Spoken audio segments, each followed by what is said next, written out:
Make a 45-degree V-fold, and this will be the glue tab, and another 6 cm up, also 45 degrees, and make a third counterfold.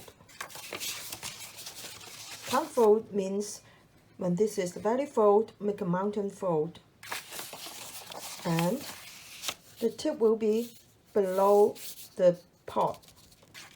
That means the tip of the V-fold will start here below the pot and make a diagonal fold up to the tips.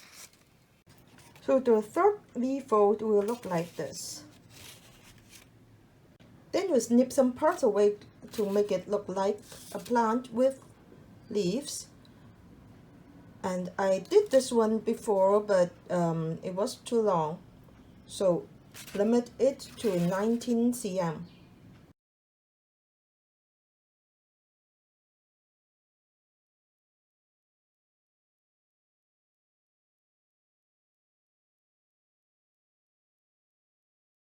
Then I will trace the flower shape on this paper and cut it out and glue it on here, like this one.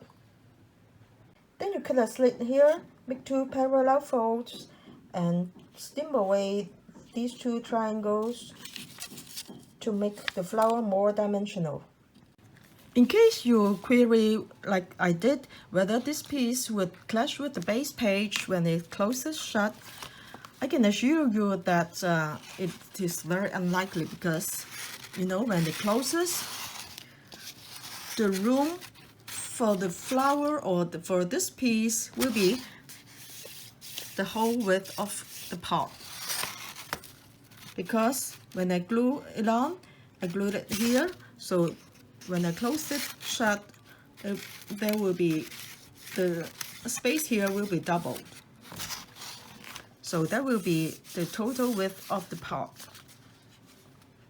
So as long as this piece is narrower than the piece outside, it's okay. And also, that's also the reason why I made the second V-fold or the first counterfold 45 degrees as well. Because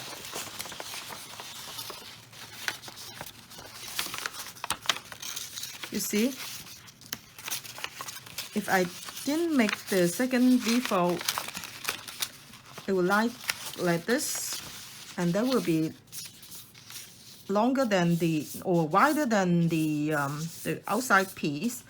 But if I made the second V-fold 45 degrees, then it will become vertical, so it won't clash with the base page. That concludes my sharing of this mechanism. Look out for videos on sharing these 2 mechanisms as well. Thanks for watching. Bye.